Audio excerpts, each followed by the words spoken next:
Stop wasting. Start composting. Together, let's turn kitchen scraps into black gold for your garden. I truly believe every vegetable peel, every fruit skin, even every bit of coffee ground carries a hidden seed of life. But on this journey, I've made mistakes, sometimes costly ones. Dead plants, exhausted soil, wasted effort. Today, I want to share with you the 9 most common mistakes in composting, so we can avoid repeating them. I'll tell you from my own experience, my observations, and the little stories that I believe you might also have encountered. Number 1, using unfinished compost. Many people get impatient and spread compost after just a few weeks. But unfinished compost, what I call living compost, is like a meal half cooked. Would you eat raw rice? Plants react the same way. Their roots get burned, suffocated by microbes still competing for oxygen and nutrients. I remember my first time making this mistake. I scooped compost that was still hot, steaming with a sharp smell. I thought, wow, it must be packed with nutrients. But just a few days later, my spinach and mustard greens wilted. I stood there, heartbroken, as if I had lost a clean, homegrown meal. Science explains it clearly. Unfinished compost still contains unstable organic compounds. As microbes keep breaking them down, they release heat and consume oxygen, starving plant roots. Have you ever noticed a patch of your garden turning yellow for no reason? Very likely, it's because of unfinished compost. The lesson I've learned? Patience. Finished compost should smell earthy, look dark brown, and feel cool to the touch. That's when it's safe. Number 2, not composting long enough. A friend once asked me, "And why hasn't my pile turned into compost after a month?" I laughed and said, composting isn't like making instant noodles in 3 minutes. Time is essential. You can't just dump scraps into a bin and expect ready-to-use compost in a week. Microbes need time to break down every fiber and peel. I too was impatient once. After 3 to 4 weeks, I spread compost in my garden. The result? Weak plants, yellowing leaves, and soil that hadn't fully recovered. Unfinished compost often has chunks of food, fruit peels, even swarms of fruit flies, and that sharp, sour smell. Have you ever opened a bin and smelled that stinging odor? That's compost not aged enough. Experts recommend 2 to 6 months, depending on climate, moisture, and materials. The more you turn the pile and balance moisture, the faster it breaks down. But no matter what, give compost enough time. Just like we need deep sleep before we feel strong the next morning. Number 3, adding chemicals. One of the biggest mistakes is thinking maybe a little pesticide or dish soap will speed things up. The truth is, microbes are your tiny workers. If you add chemicals, it's like forcing them to breathe poison at work. They'll die, and your pile stops decomposing. I remember a neighbor who sprayed leftover herbicide onto his compost heap, thinking it would help. Months later, the pile was still hard, lifeless, with no earthy smell. He asked me why, and I said, "You killed your entire microbial workforce." Research confirms this. Harsh chemicals kill beneficial microbes, and compost thrives only when microbial life is diverse and active. My advice? Keep it natural. Add dry leaves, sawdust, coffee grounds, but avoid detergents, pesticides, or industrial grease. Number 4, adding diseased plants. One day, I almost tossed wilted tomato vines into my compost pile, but I remembered a past mistake. The following year, I used that compost, and the disease came back even worse. Have you ever experienced that? Diseased plants can carry fungi or bacteria. Unless your pile reaches over 130 Fahrenheit, 55 degrees Celsius, and stays there for days, those pathogens survive.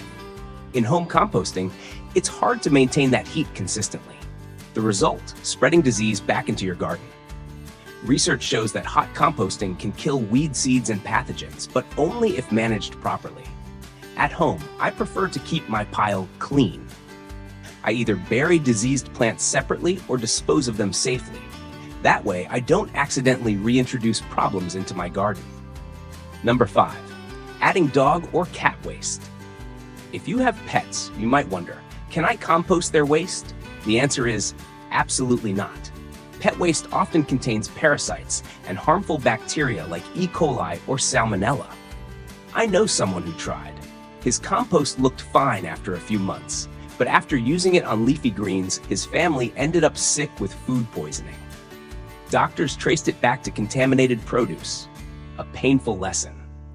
Science is clear. Pet waste from meat-eating animals is not like cow manure. It carries pathogens that home compost piles can't reliably kill. Only professional facilities with high heat can handle it safely. So my advice, keep pet waste out of your compost if you want safe, healthy food on your table. Number 6. Compost that turns too acidic.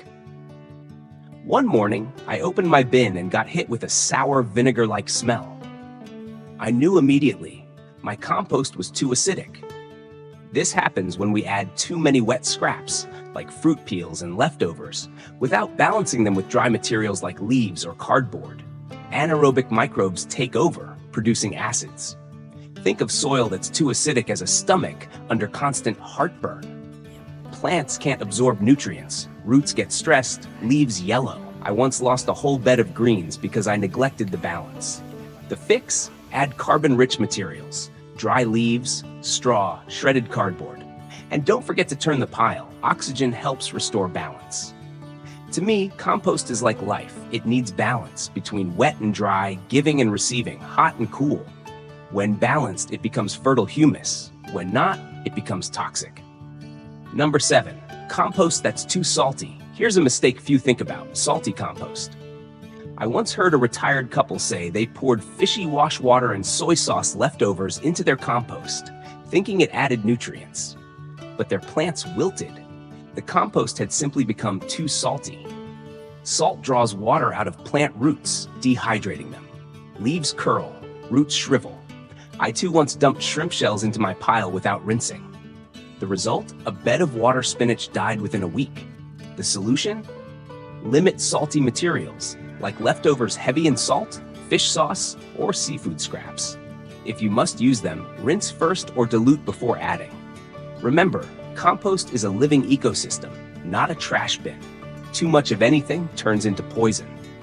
Number 8, using too much compost. Here's a paradox. We make compost to feed plants, but if we use too much, they die. I once thought, compost is harmless, the more the better. So I spread a thick layer around my tomatoes. Within a week, they wilted, curled, and stopped flowering. I had overdone it. While compost is rich in nutrients, soil and roots also need air. A thick layer suffocates roots, and excess nutrients create imbalances. Too much nitrogen makes plants leafy but fruitless. Too much potassium weakens roots. Have you ever seen plants lush and green but refusing to fruit? Over-fertilization is often the reason. Experts suggest mixing compost at 20 to 30% of soil volume, or spreading a 1-inch layer as mulch.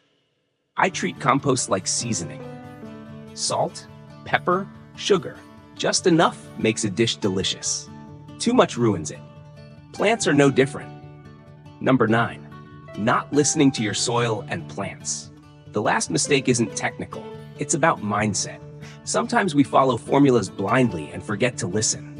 Compost isn't mechanical. It's alive. It changes with the season, the weather, and what you feed it. Plants too have different needs. I once rigidly followed an online guide. Turn the pile twice a week, fertilize once a month. But during rainy season, my pile got soggy and plants reacted differently. Still, I stuck to the rules and lost an entire bed of crops. That's when I realized listening is more important than formulas. Try placing your hand in finished compost. Smell its earthy fragrance. Watch your plants, the color of leaves, the state of soil, the rhythm of seasons. They'll tell you what's missing or in excess. Composting isn't just making fertilizer. It's a conversation between you and nature. The biggest mistake is forgetting to listen. So you see, these 9 small mistakes can ruin an entire harvest, even kill your plants. I'm not telling you this to scare you, but to remind you, composting, like life, requires patience, balance, and a heart willing to listen. If you've made one of these mistakes, don't worry. I've made them too. What matters is that today, we understand a little more, so tomorrow, our gardens can grow greener. Thank you for watching. If you want healthier plants and less kitchen waste, hit that subscribe button. Let's make composting a way of life together.